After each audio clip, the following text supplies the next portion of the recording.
Bonjour, voici la vidéo concernant la multiplication de nombres décimaux où nous allons apprendre à calculer une expression dans laquelle toutes les opérations sont mélangées. Donc voici les propriétés importantes à connaître avant de commencer à calculer une expression. Eh bien, dans une expression dans laquelle il n'y a pas de parenthèse, on effectue en priorité les multiplications.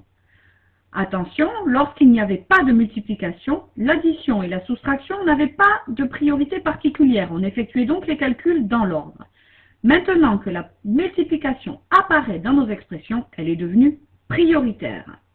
Alors bien sûr, dans une expression avec des parenthèses, les calculs entre parenthèses sont prioritaires sur les autres calculs.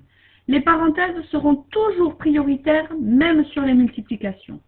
Il s'agit donc d'effectuer d'abord les calculs entre parenthèses et ensuite les multiplications et enfin les additions et soustractions de gauche à droite. Avec deux exemples, nous allons montrer les deux nouvelles priorités que nous avons vues, la priorité de la multiplication et la priorité donnée aux parenthèses.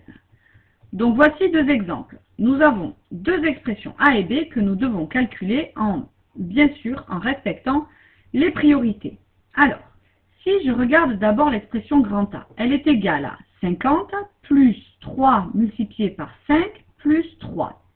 Ici, je repère la multiplication, je la souligne, et je peux effectuer les calculs en commençant par la multiplication. Je l'ai souligné, je peux mettre le résultat de cette multiplication juste en dessous. 3 fois 5 est égal à 15. Et ensuite, je recopie de la même manière, exactement là où il était, le 50 et l'addition au début du calcul, et ce que je n'ai pas effectué, le plus 3 qui était à la fin du calcul et que je vais donc effectuer en dernier. Ici, il ne me reste que des additions, je peux les effectuer dans l'ordre. 50 plus 15, c'est égal à 65, et 65 plus 3, c'est égal à 68. Pour le grand B, j'ai donc ici 50 plus 3 multiplié par, entre parenthèses, 5 plus 3.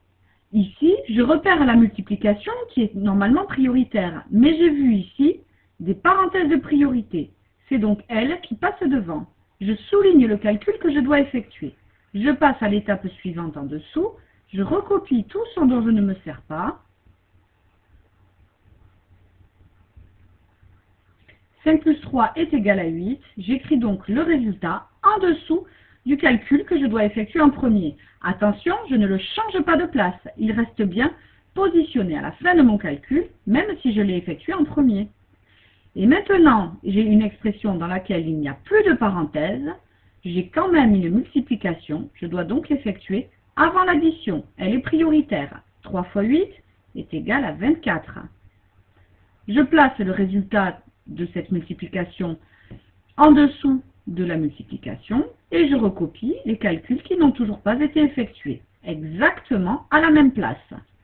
Et je peux enfin effectuer cette addition. 50 plus 24 est égal à 74. Je fais bien attention à la présentation de mes calculs avec de mes étapes de calcul les unes en dessous des autres et j'ai terminé mes calculs. Voilà, merci de répondre au questionnaire laissé à la suite de la vidéo.